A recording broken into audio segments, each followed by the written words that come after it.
હું doctor લીઝા Dhameliya, additional medical superintendent GMERS medical college Porbandar જણાવું છું કે અમારું જે હોસ્પિટલ ખાતે જે સીટી સ્કેન છે એ જુલાઈ 2023 થી બંધ છે અને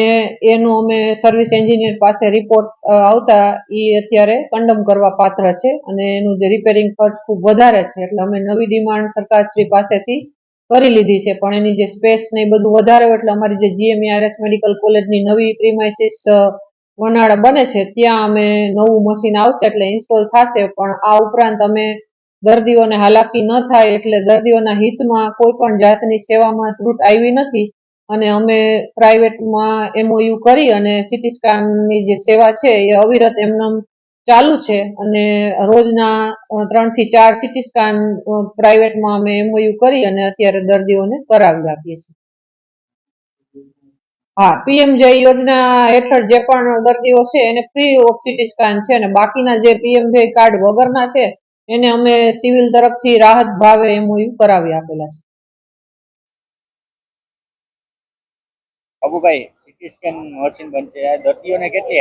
હાલાકી તો પડે ને, કારણ કે સીટી સ્કેન મશીન બંધ હોવાથી જે કોઈ અકસ્માત વાળા આવે, અમુક ફ્રેક્ચર થયેલા આવે,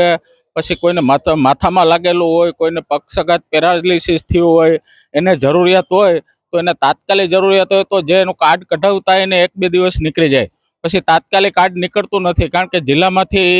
અહીંયા ફોરવર્ડ થાય એટલે જિલ્લામાંથી અહીંયા જ્યારે 1 દી મોકલે, 2 દિવસે મોકલે, ક્યારેક સર્વર ડાઉન હોય તો એને વારે લાગે એટલે બહાર જવું પડે. એને બહાર જાય તો કેટલું? બહાર જાય તો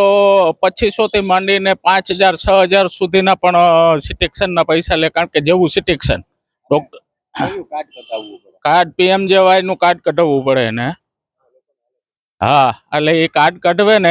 એ કાર્ડની અંદરમાંથી જ નીકળે, કારણ કે એ કાર્ડ સિવાય બીજું કંઈ થતું નથી. બીજે તો રોકડા ખર્ચે તો થાય તાત્કાલિક જેને જરૂરિયાત હોય ને, અથવા તો બહાર મોકલી દે, કારણ કે અટાણે મેડિકલ કોલેજ છે એટલે મારું તો એ કહેવાનું છે કે મેડિકલ કોલેજની અંદરમાં બહાર મોકલવા ન જોઈએ દર્દીને અહીંયા જેટલું થતું, કારણ કે અહીંયા બધા આપણે ડૉક્ટરો છે.